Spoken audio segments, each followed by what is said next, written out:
some decisions are forced upon us, and some decisions we get to make on our own. And the decisions that are forced upon us, here's a crossroads where I have to make a decision. And what do I want to decide?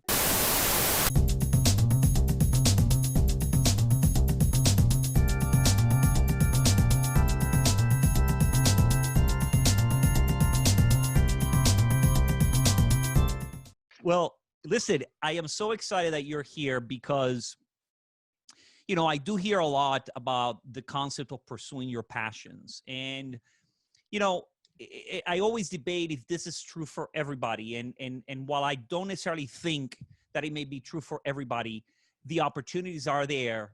And I think some people are just more willing to grab onto them and jump, and which is something that you did. So let me introduce you properly. So we have Christopher Kurtz. Christopher is the Chief Kindness Officer of Do Good, Be Kind, which you'll introduce in just a moment. And I connected with Chris a few years back when you were working at Glassdoor at the time, and you contacted me trying to present Glassdoor. And ever since, we just connected through LinkedIn. And as I am looking for people to invite, I'm always looking for people that I'm interested in hearing about, even if the audience doesn't want to read it or hear it. I'm okay with that. And I started we'll have a great conversation. Yep. Well, once I started reading what you're doing, I said, I got to reach out to Chris. And luckily you answered, and here you are. So as I always start, I want to pause and give you an opportunity to introduce yourself to the audience. Who are you? What do you do? Tell us. Oh, wow. Well, thank you so much. I appreciate it, Gustavo. I think that who are you question, that's a question of evolution, right? I think we're always evolving and reintroducing ourselves. Yep. The title Chief Kindness Officer, I've actually found one other individual. She's in New York City who has that title. Oh, really? But that's the beauty of creating your own organization, is you can also create your own title. Mm-hmm. And I'm okay with that. When I really sat back and I thought about, this organization of Do Good, Be Kind, and what can it do, or what does it mean? I thought, what is the title I want to ascribe myself there? So it's big and bold. It gives me a lot to live up to. And so I guess the first question is, who am I? I'm Chris Kurtz. First and foremost, I'm a dad.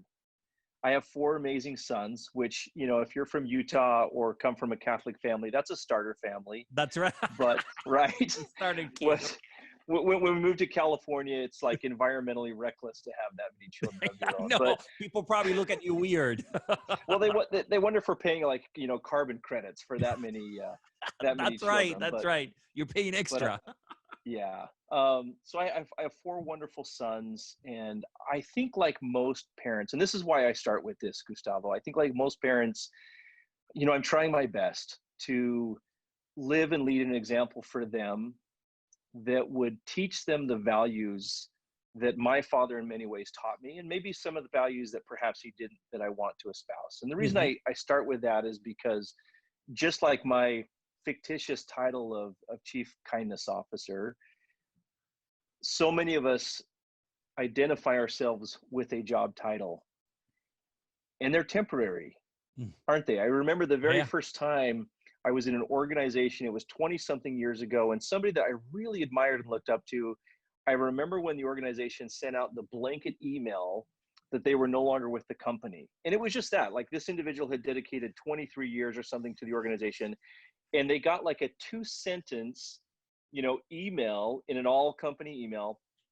And it basically just said, John Doe's left the organization. We're excited to announce blank. And it was in that moment I envisioned quicksand. You remember as a kid, you're always afraid of quicksand. Yeah. Turns out it's not as big of a problem as we thought it was. But I envisioned quicksand, like an individual just goes into quicksand, and then the organization finds somebody else to fill that title.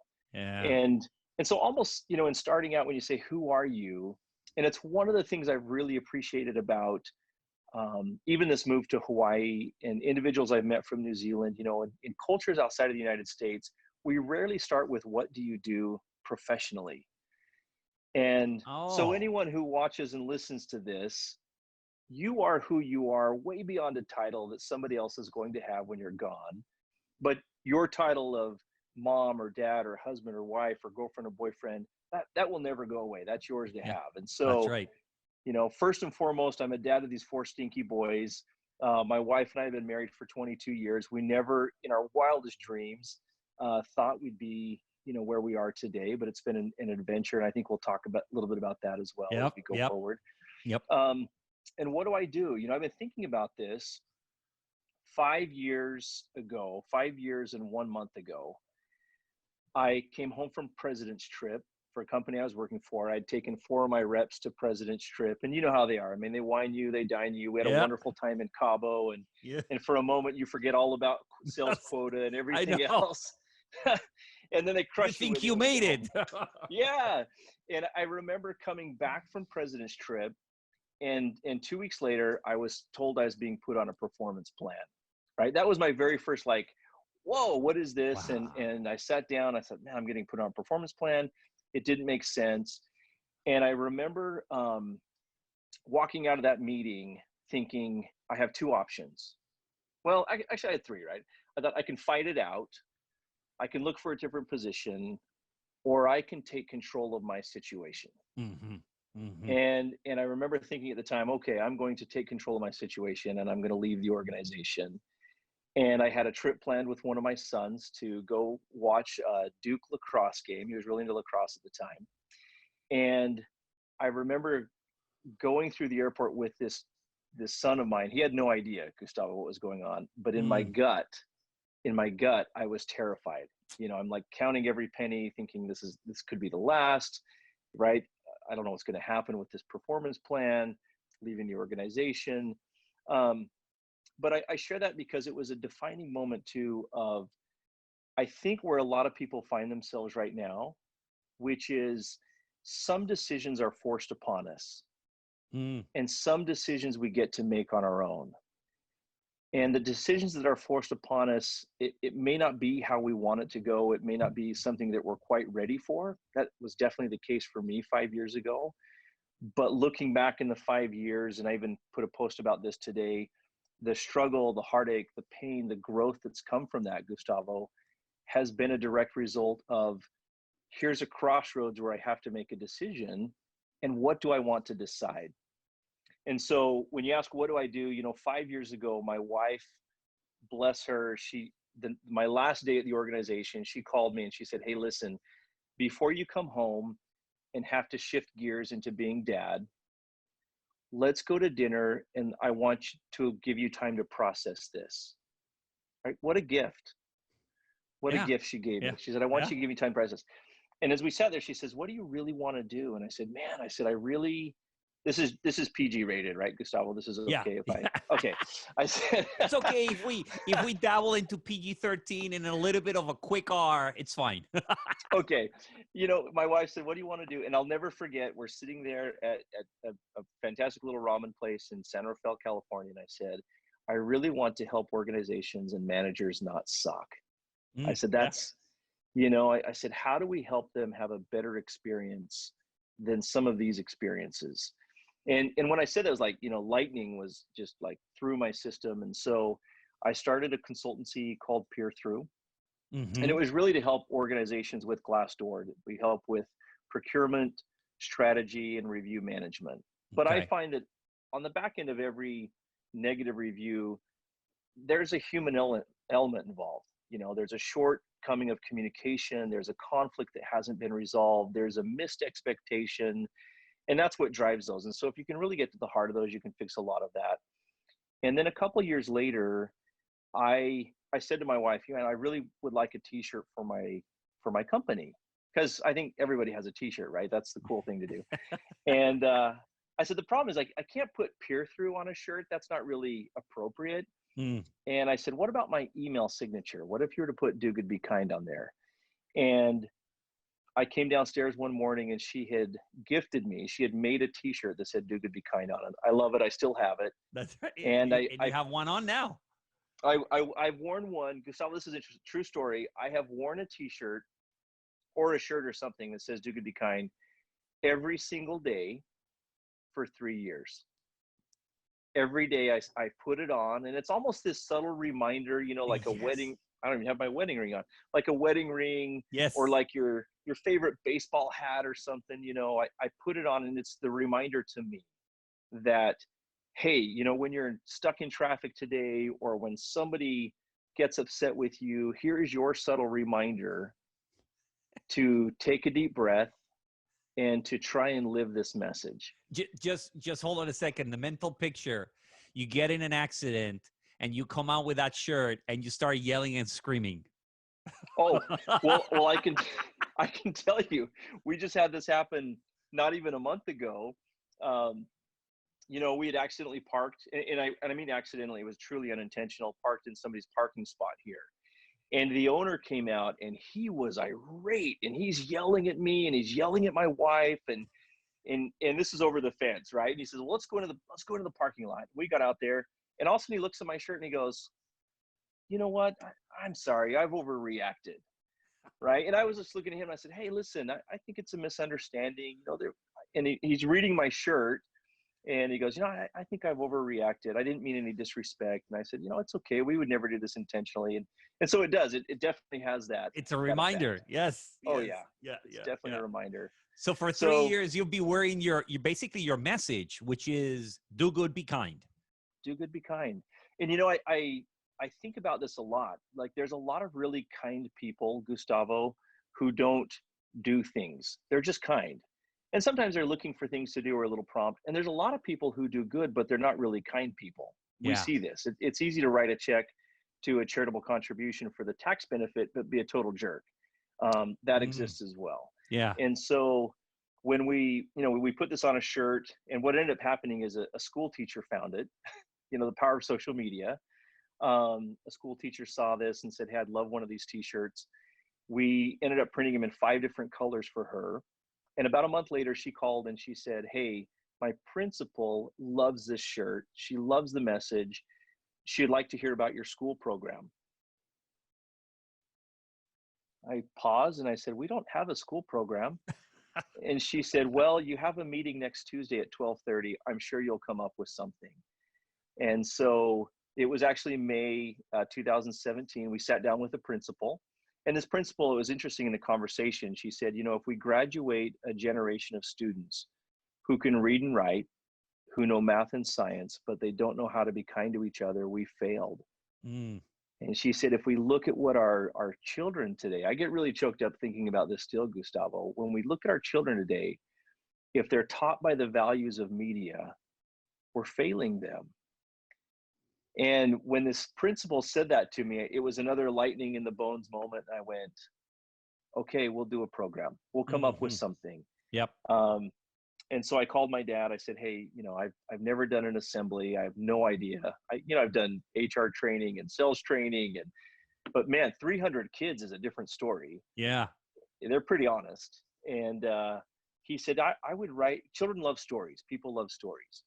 And so I sat down one Sunday and I wrote a book. It's a children's book. We're in the process of publishing it. It's ready to go, but it's just not published yet.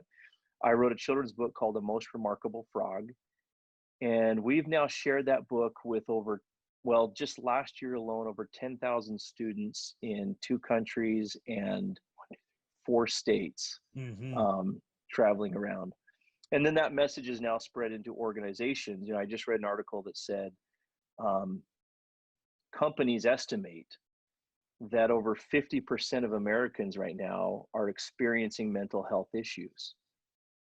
And I think about that from the employer perspective. When people start coming back to work or they want to come back to work, are we equipped as organizations, as HR leaders, to work with and deal with the emotional issues that are going to come out of this? And so I guess it was about a year ago this time, I had a chief of police call me. He asked if I'd be willing to do some do good, be kind training for their police force. And you can imagine my response. There was a long pause and I said, well, this is kind of a soft message for a bunch of cops. And I know. he said, why don't you take a stab at it? And I'll never forget standing on the stage, standing with 90 police officers. And I said, I'm going to put you at ease right now. There'll be no trust falls. There'll be no hugging, right? You might cry at some point in this, but that's up to you. We actually had a wonderful session. And at the end, one of the lieutenants came up to me and he said, every police officer in both sessions now have said, we need more of this. We need more of this training. And And that's where I really feel, we have something that's powerful. It's simple in 4 words. You and I have seen a lot of organizations, Gustavo, that have these massive, beautifully written mission statements, Mm, and they talk about all these wonderful values. yeah, I always joke when I speak in conferences, I talk about Enron's value. They're on their statement, it says integrity, I know. go Enron, right?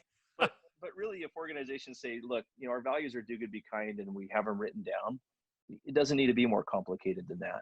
Hmm. Hmm. So, Tell that me was a a little long bit. answer to what do I do? No. I want to dive for a moment. A police force, right? A group of policemen is a difficult group to address this message.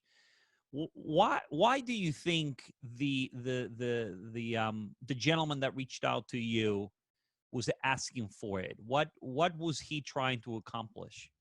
Yeah. You know, um, I love that question. When he reached out, there's no question if you just look in the media and if you just Google, right, police brutality, Yeah. police relations, millions and millions of responses are going to pop up within less than half a second. So for him, this police chief said, look, policing is really not difficult. It's very simple. And I'll give you an example. Prior to me going and doing this session, I said, I would like to spend some time with some of your officers. I'd like to do some ride-alongs. And I just want to observe. And so as we're riding along, there was one moment that really stood out to me. We're driving past the driveway. The police officer looks over and there's an elderly man picking up a tire. And about, I don't know, half a block down the road, this police officer looked at me and he said, I probably should have offered to help him with his tire. Hmm. That's good policing. Yeah. And that's what the chief was trying to get at. Good Yeah. policing is part of being in your community and helping your community so that if an incident were to take place on that block down the street, that gentleman would have had a positive interaction with the local police department. Yeah. Yeah. And I think that's what the police chief was really trying to drive at. And so when we came together, the 5 principles that we talk about in schools, they're the same we use in our business coaching. It's number 1, to be accountable. What does it mean to hold each other accountable so that I don't have to rely on a manager, so I don't have to go to a boss and I can avoid politics? Number 2, and this was really big. This was one of these big aha moments with the policemen and women, were be kind to yourself. And I start with this, especially in organizations. We are a society, Gustavo, you know this, where we have been on rinse, repeat cycle for so long. I talk to so many professionals who they come home at the end of the day and they have a glass of wine, not necessarily to enjoy it, but to take the pain away. That's right. And Yeah. until they can go again tomorrow. Yeah. And they look forward to Thursday because Thursday is Friday Eve. And Friday Eve means Friday, which is generally some YouTube videos, cat videos and a couple jokes, and then I'm out for the weekend, right? That's We right. start it all over again. Yeah. And so when we talk about this concept of being kind to yourself, it really comes down to be kind to yourself mentally, emotionally, and physically. And I hear so many organizations that preach this concept of work-life balance. I don't hear enough talking about work-life harmony. You love music. And when we listen to a symphony, boy, we can hear if something's out of harmony. And it's the same in our life. If our relationship with our child is out of harmony, it manifests in other areas. If we're not seeing our friends, my wife is good to call me out on this. She'll say, you've neglected your friends. They've invited you to go cycling or hiking or whatever. And you're so tied up with work. And I feel that that's out of harmony. Yeah. And so when things are in harmony, boy, it's fun to come home. We love our kids. We pet the dog, right? We throw back a cold beer and a barbecue in the evening. When they're out of harmony, we kick the dog, we yell at the kids, we ease the pain with alcohol. It's not good. Yep. And so Yep. when we talk about this concept of being kind to yourself, it has to start there.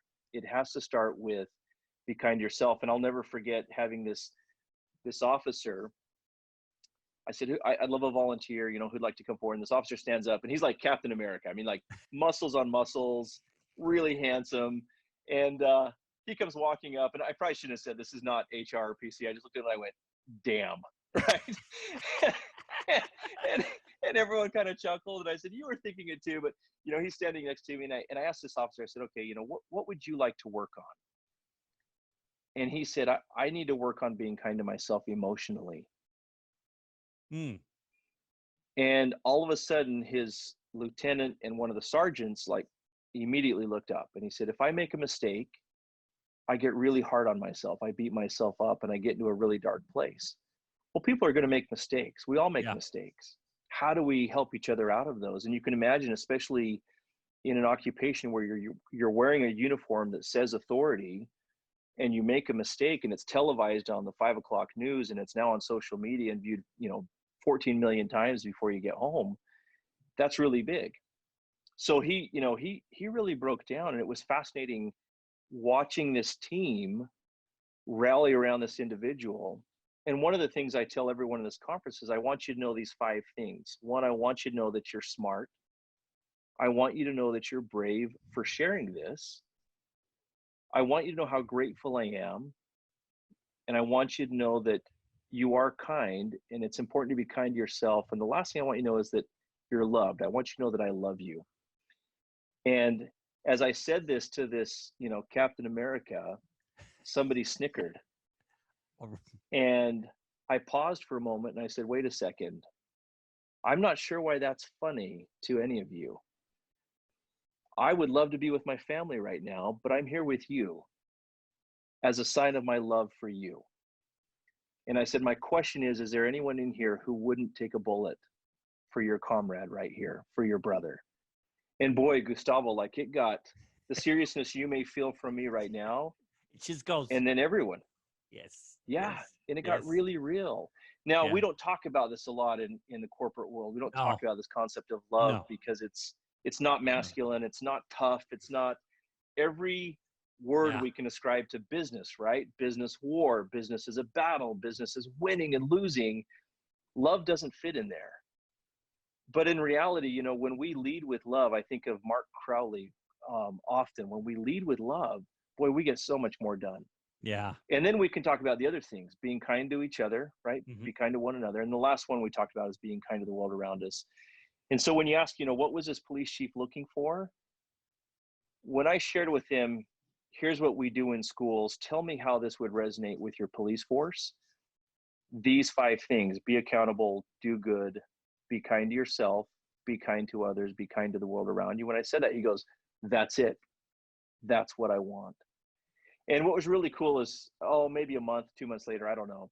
I started getting pictures of patrol cars with a sticker. I'm trying to see if I have one laying around here somewhere. I usually have a bunch of them. Here's one, kind of like this is say, do good, be kind. Yep.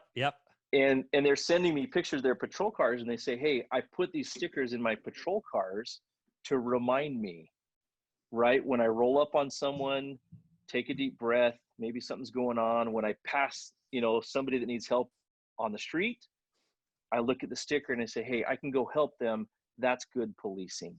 Yeah. So that's where we're at. Yeah. So I want to go back to before you launch, your organization, because, why I connected with your story is because, we hear these speakers and these, famous people, recognizable people, be it Simon Sinek or Oprah, and we identify ourselves with them from the perspective that they're projecting something that many people will like to have. But at times I struggle with their message, not because I don't believe in it, but because I feel that it's so far from where I'm at, where most people are. So I want to go back, because here you are at a job, you're being put on a performance plan, and you're trying to figure out what to do next. And it's not like you have a plan laid out. It's not like you have a business on the side that is running a full swing where revenues are just coming in and you have the liberty of saying, screw that, my financials are so well that I can do whatever I want. And you decide with your wife that it's time to pack your bags and moved to a place that you and her had talked about we're going to get there. But Yeah. perhaps while others may have waited to get there, financial stability, the kids are older, you guys packed your bags without necessarily being there financially and company-wise, and you said, we're going. Tell Yeah. us, from that moment that you saw that your wife had sold the dinner table without you knowing, what happened? You remember that. So, I think you mentioned these things, Simon Sinek and Oprah Winfrey, they're aspirational. So we hear in their words things that we want to aspire to. Yeah. And all of us by divine design, right? We are by divine design. We are creators. It's why we live. It's why we innovate every day to live. And sometimes we forget that. But there's a cognitive dissonance, isn't there? There's a cognitive dissonance that says, but I'm not Oprah. So I have this aspirational desire to do something big, but man, I'm not Oprah. I'm not worth Yeah. 42 billion. How am I going to do that? I'm not Simon Sinek. I'm not well published. Two things that happen, and this is what I would share with anybody. Number one, again, some decisions are forced upon you. Mm-hmm. Would it have been ideal to have a stockpile of cash and to make that jump? Yeah, absolutely. And you know what? I don't share this often, but shortly after I left that company and we were kind of starting on our own, I was embezzled by a very good friend to the tune of an obscene amount of money. I was embezzled by him. And when the payment came due and I called him, I said, hey, where's the first payment? He just said, listen, I'm sorry. I'm not paying you. And I was like, what? And he said, yeah. I'm really sorry, dude. Well, karma's kind of crazy, isn't it? I saw a news article just about a year ago, and he was on the front page, and he's serving 23 years in prison for embezzlement. So, Oh, wow. so you got to be careful. But Yeah. why do I share that? I share that because I meet a lot of people who are waiting, like you said, Gustavo, for that right time. I'm waiting for the kids to be gone. I'm waiting for to have enough money on the side. I'm waiting for whatever it might be. And I do a lot with personalities. And so I understand that there are those personalities who are much more risk averse than others.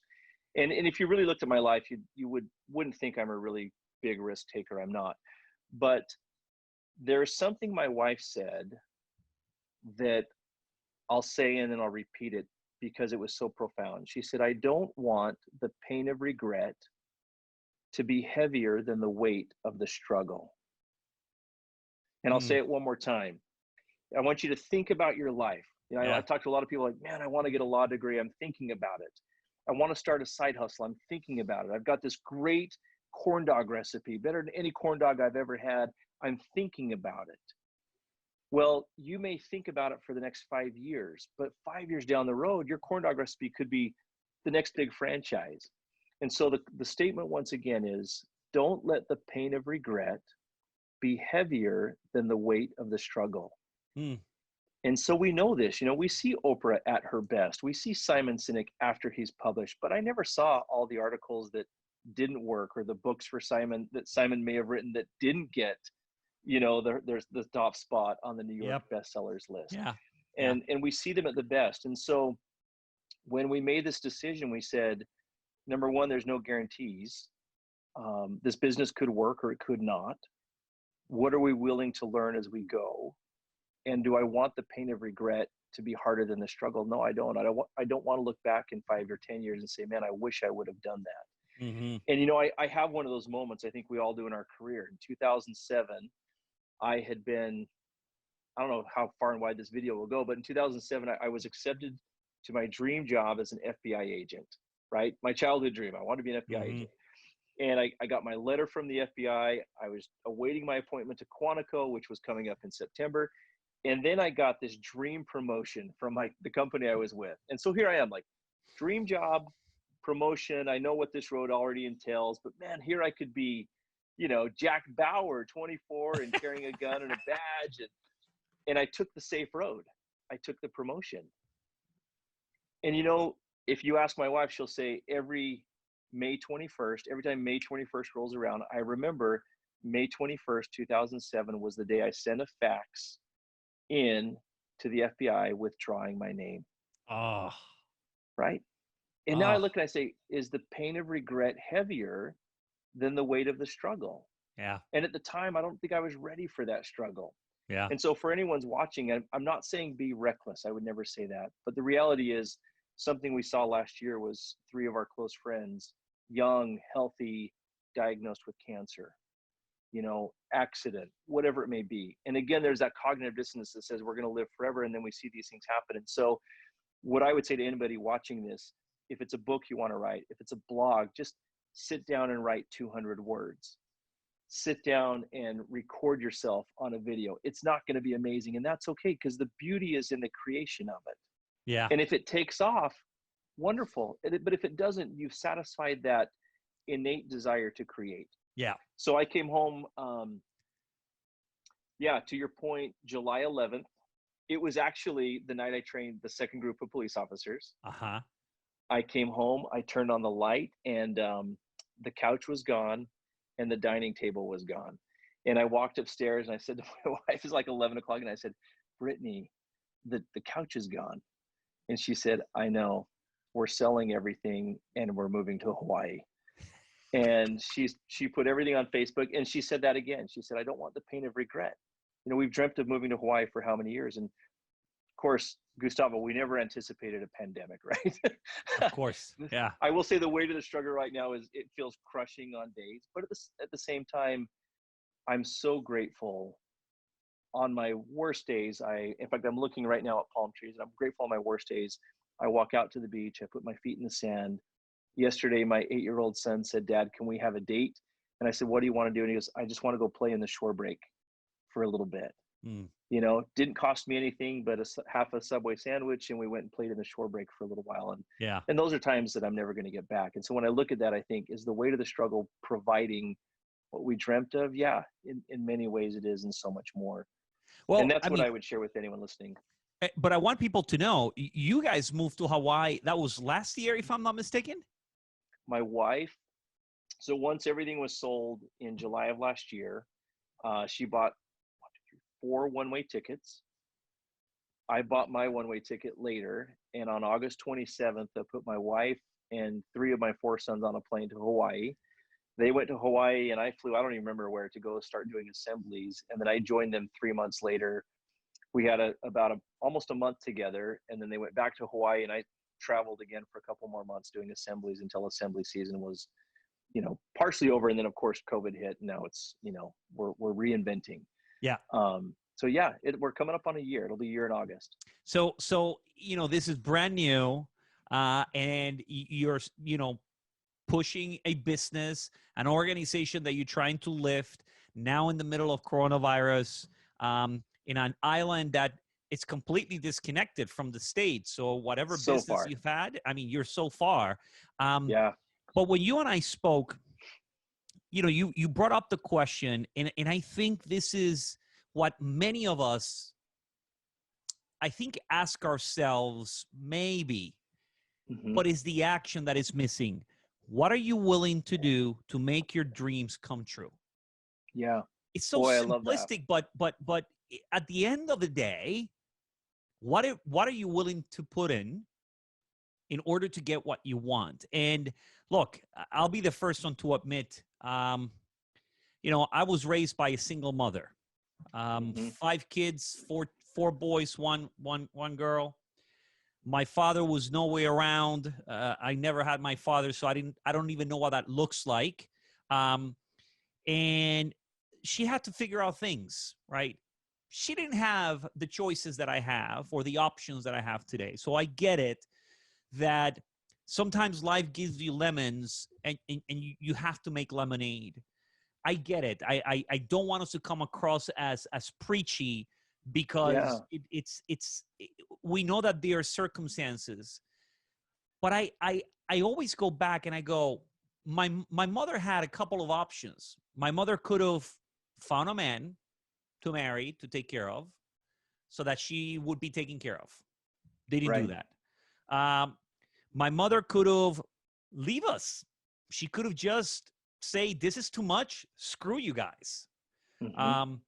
My mother ended up working part-time at a bank, and then she started her own business selling bras and panties at the bank where she worked. And then over the years, she grew it until she was able to quit. And with that business that she built, she was able to, I was the only one in my family that went to college Wow. outside of Puerto Rico, private school, and 3/4 of it was paid by my mother, who to this day continues to work.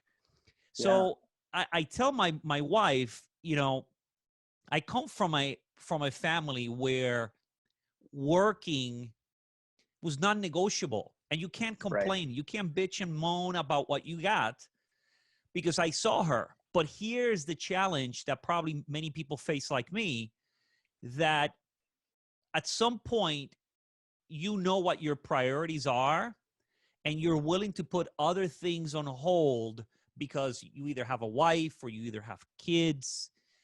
And you guys found the perfect harmony of taking a risk, a huge risk, but still taking the plunge and moving forward to pursue your dreams. Um, what do you think? What do you think you guys have? And I'm including her because certainly when you are in a partnership, you can't do Oh it yeah. alone, right? Yeah. Yeah, What do you think you absolutely. guys have that perhaps you may be seeing that other couples may not have, that allows you to take those risks while others may say, oh, no, no, we'll wait, we'll wait? Yeah, boy, that's a loaded question. I know. Um, I wonder if my wife would agree with anything I say right now too. Let me let me start I'll with that, 'cause interview she her may say, next. yeah, yeah, I was gonna say, she may say, no, we don't have that at all. Um, I think we have to back up a little bit to give where that question comes from. So, when I left Glassdoor, when I left that organization, I've had so many people reach out to me over the years and they say, hey, can I get career advice? And, I'm looking at different things. And I remember sitting down with someone and I put together these three questions. The first question is, what do you like? What do you wish? And exactly how you quoted, what are you willing to do to make your wish come true? That's where the rubber meets the road. God bless your mother, Gustavo, because her wish was to have a college educated son. Yeah. Yeah. And what was she willing to do to make that happen? So much. When I think about the story, my FBI story, I was willing to take an $80,000 pay cut to join the FBI. I was willing to do that. You know what I wasn't willing to do at the time? And I look back on it now and I think it was so foolish. I wasn't willing to have this difficult conversation with my VP at the time because I wasn't sure where it was going to go. I was afraid, what if I bring this up with the VP and he says, oh, well, if you're joining the FBI, then we're going to cancel your contract now. Yeah. What if, and ironically, like almost a month later, I said, hey, I'm running into this challenge with relocation. And you know what the VP said to me? We don't care. We don't care when or how you move. It's okay. But I wasn't willing to have the conversation. Yeah. And I think that's one of those things when you ask me the question, what do my wife and I have? I think we have a lifetime, well, okay, not a lifetime, but we have many years of those experiences that we can look back on now and say, what were we willing or not willing to give up? Yeah. We have the blessing of perspective. Wisdom comes from multiple failures. We have, and I look at her, we have I would say this, we have the blessing of losing everything and driving old cars. My most favorite possession right now is a 1994 Toyota pickup with the 22 RE motor because it'll never die, right? All of my cars have over 200,000 miles on it. Yeah. Yeah. But I'm okay with that because we also live in a place now, and I won't say who, but not too long ago, I was talking to somebody here on the island, very famous musician. You can guess who he is. And I was joking about my truck, and he looked at me and he said, it's going to rust anyway. Yeah. Who cares? Yeah. And so when I say that, when I look back and you say, what do we have? I would say we have the blessing of hindsight and the blessing of perspective. Maybe perhaps we've lost close friends, Gustavo, or because I've lost teammates in unexpected ways, that I Yeah. have this blessing to know what's really important, what's really valuable. And we get really caught up into the media telling us what we need to have and not enough looking inward and saying, what do I really want to have? Yeah. Yeah. Now I share this because you have the words HR behind you there. And I want to put this in here. There are so many organizations that want to have diversity, but they're not willing, where the rubber meets the road. What are you willing to do to make your wish come true? Are you willing to bring your people to a table and say, let's talk about this Ahmaud Arbery shooting? How did it affect you? Yeah. You saw it, I saw it, my kids have seen it. Yesterday, I took the time with my three sons that are here in the car, and I asked them just carte blanche. I said, what is racism? How do you see it? How do you feel about it? When have you felt it? How did it make you feel? Now, our organization's willing to have that conversation to get to where they want to get to in a inclusion and a belonging space. And Yeah. I'm grateful for people like Katie Van Horn and Torrin Ellis and Minda Harts, who are talking about these things and elevating the conversation, but our organization is willing to get that vulnerable and real. And like I said, I look at my wife and I, and you know, I'm blessed beyond my wildest expectations. Gustavo, I'll say that. She's been so patient with me. The other thing we were willing to have together was her undaunting commitment to continue to believe in me and what we're trying to accomplish, even on my worst days when I don't. Yeah. And I remember her talk about vulnerable. You know, when I met her, her whole goal in life was, she said, I really just want to grow tomatoes and raise children. That's what I want. She's got a degree in child behavior development. She said, I really just want to grow tomatoes and have children, raise children. And so I remember, you know, as I left this organization, I said, I really want to do this. You know what she said? I will go get a job. And I remember in the evenings, like literally showing her how to log into Gmail, how to, you know, send emails out, how to do prospect calls. And she did that job for a while. And then one night I said, you know, you have this side hustle. She's a far better business person than I am. I'll tell you that right now. It's just innate with her. And I said, you know, you could do really well with this side hustle that you're doing. And a lot of that is trust too. And she said, okay. So she resigned from her job, and her business was putting vinyl lettering onto stores. You know, companies would call and say, hey, we want, you know, hashtag American Airlines, you know, these vinyl decals, and she'd ship them out. You know, I am Nike. We see companies that print this, right?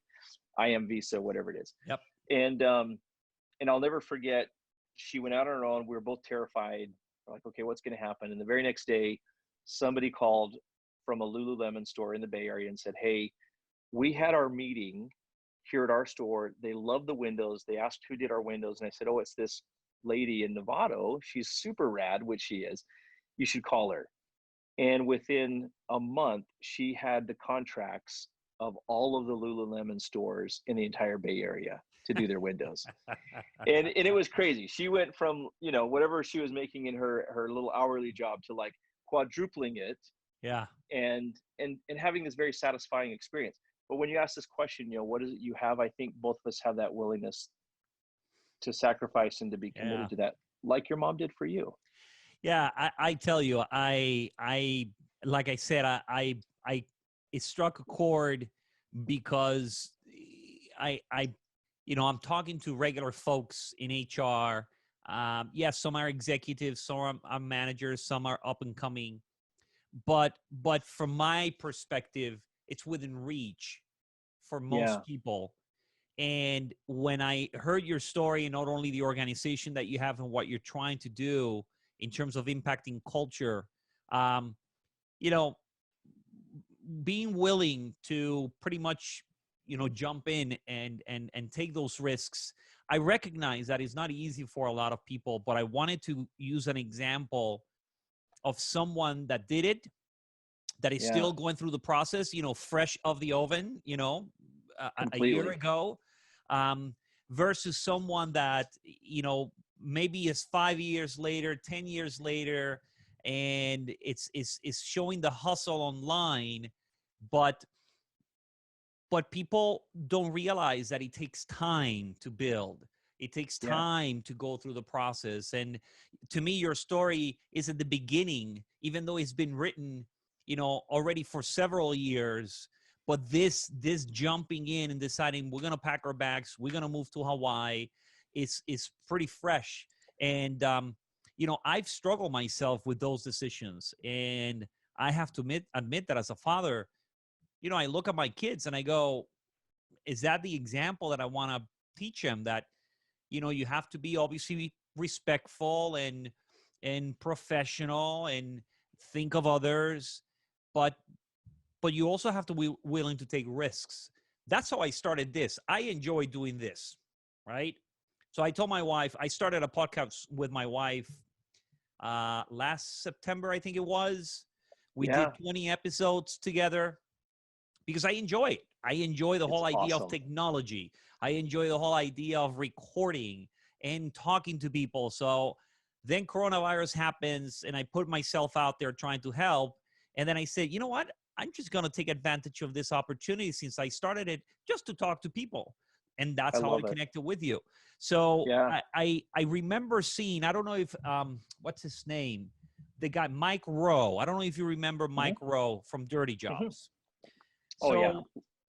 Mike Rowe, I saw a video where he talked about people pursuing their passions. And, he's big on blue collar workers and really trying to get, plumbers, electricians, mechanics, because he says, look, everybody is selling the college dream.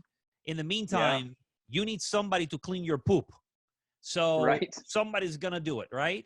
But he did say, look, these are my words, but it's how I capture the message. He says, look, you're pursuing your passions. It's one thing that may work for a lot of people, but also pursuing what you're good at may turn into a passion. So there's many of us are on that fence where I go, look, I'm good at this. Maybe it can become my passion. But no, that's not good enough. I want to pursue it and I want to go out there. And I recognize that it's a struggle for many people. I struggle myself with that going back and forth. I studied to be an actor. And as you can see, it did not work out. And there's part of me that regrets having pivoted, just like you didn't pursue the FBI. I feel the same way about acting. And even though right now I don't want to act, it's just no longer my interest. It reminds me, why did I move? Why did I pivot? And now every time that I have a thought, I go, man, I don't want to regret it. I don't want to regret it. And I know that there's a lot of people out there. Yeah, go ahead. Here's what I would say to you, Gustavo. Steve Jobs is famous for a lot of things. One of his quotes is, you can only connect the dots looking back. The mere fact that you are comfortable enough to be on a live with me, to be recording this and asking me questions. What is acting, right? We're volleying back and forth. We're sharing stories. We're on a stage. Yeah, a lot of it's scripted, but maybe somebody trips and you have to have that ability to come back in. And so when you look at what you're doing and you connect these dots, I think that's one of the other questions I would ask people. What are you willing to do to make your wish come true? Well, Gustavo, you were willing to record your first podcast. Yeah. And you can rely on the experience you've had. Now, are you on a stage? Are you in theater like you thought you would be? Perhaps not. Yeah. But maybe you are in a much more real and connecting way that's going to touch the individual by your being willing to try something new. And that's the one thing I look at my wife again, I look at that question of what are you willing to do? And we hear this often, are you willing to suck long enough to get good at it? And, my wife, I'll be really candid. She had a real nervous breakdown when we moved to Hawaii. And I think she didn't see it at the time, but it was her being here alone with the children, a major move, right? Driving an old truck that stopped every time she turned left, but not telling me about it because she didn't want me to worry about it. All of these things compiling. And one of the things she started to do was to collect shells on the beach. And she would say, is it okay if I just go, I'm going to go walk for an hour and collect shells? Well, she started to collect shells. And then one day, a college girl, there's a college here close by, and my wife has become friends with all these different college students. And we just tell them, don't waste your quarters, come use our washer and dryer, stop in anytime you need for food. So when I first came, it's not uncommon to walk in and find all these college kids in my house eating my food and doing their laundry, which is totally cool. Yeah. But Yeah. this one college student said, "Hey, you can make things with these shells." And all of a sudden my wife is finding old tools and she's drilling these shells and she's making stuff for her, right? She's creating in a very similar way to which you're creating your art. Yeah. What you're doing is a real craft, but Yeah. you were willing to work on it. Well, here's the interesting thing is, I don't know, maybe not even a month ago, my wife said, "Oh, I've got some money. I'm going to go buy this." I said, "Where'd you get this money?" Not That sounded more accusational than I meant it to. She said, Yeah. "Oh, people have been buying my shell jewelry now online." And she said, I never did this. I did it for a creative outlet, Yeah. and now it's Yeah. led to something else. Yeah. And I think that's a lot of what Mike Rowe was really driving towards too, is there's a lot of things that we aspire to, but we may miss the opportunities in front of our face. And I'll never forget in an interview, and again, we talk a lot about work and work life. I'll never forget sitting down with a president of an organization, and I had laid out my 5, 10, 15-year goals. My kids were just little at the time. And I shared these goals with this president, and his advice still sticks with me. He said, "These goals are great, but don't become so fixated on the goal, the 10-year or the 15-year goal, that you lose track of the happiness or the joy in the moment where you're at." Yeah. And, several years later, I'm in an enviable position in an organization. I had 100 employees that reported up to me, $55 million division. And I was in an interview with a candidate, a job candidate. And the candidate said, "Man, you must love your job." He goes, how do I get to where you're at? Is this your favorite job?" And Gustavo, I paused and I went, "No, it's not. Oh, It's not my yeah. favorite job." And Yeah. he goes, and the candidate was like, "Whoa, wait a second. But, Yeah. you have this title and all these things." And he said, well, what was your favorite job? I said, "My favorite job, honestly, was 2 positions ago." Yeah. If I'm really honest with you, it was 2 positions ago, because I didn't have all the pressure and all these other things that come with it. I still made good money. My span of control was small. That was my favorite job, if I'm really honest. But I was so fixated on that 10-year goal, 15-year Yeah. goal, you know. And so I love that too, because I think we can become fixated in reaching the Oprah state Yeah. while losing the joy in the process of development and losing the magic of the struggle. And I Yeah. would hope that if anyone watches this, if you find yourself in that struggle, take a deep breath and be grateful for it, because it'll help you see things more clearly down the road. Yeah. Well, listen, Christopher, I've enjoyed our conversation, our second conversation. Yeah. I hope that we can meet in person at some point. I I always hope it's here, Gustavo. Huh? I said, I hope it's here. I was supposed to be in Ohio this month, speaking, by the way, at a Oh, conference really? and visiting a youth correction facility. I promised them I would come out and share Do Good Be Kind with in a youth correction facility. Obviously, there's no travel going on, but hopefully in the future. Who are you working here? Is it a prison ministry? No, it's not a prison ministry. It's somebody that found Do Good Be Kind through social media. And she said, I saw that you were coming to Ohio to speak at, I think it was Cleveland Sherm. I was going to speak at Cleveland Sherm. She said, I saw that you were coming out to speak. Would you be willing, or would you be interested in doing anything with our youth correction facility? And I did more research into it. And I said, boy, if there's any group that I would just love to tell them that they're loved, it would be, these youth in these correction facilities. Absolutely. Well, So hopefully that'll happen in the near future. Well, I ask you because I just recorded an episode that I'll be releasing. I think I'm releasing it Saturday with Mike Swire, who's the executive director of True Freedom Ministries, which is a ministry that helps people that have been in prison. And we at Millennia, the CEO of my company is part of the board of advisors. So when I joined Millennia, he asked me, hey, I want you to work with True Freedoms to see if we can help these prisoners. So we talked about, and the title is The Prison Penalty, and how to help, these individuals get rid of that prison penalty.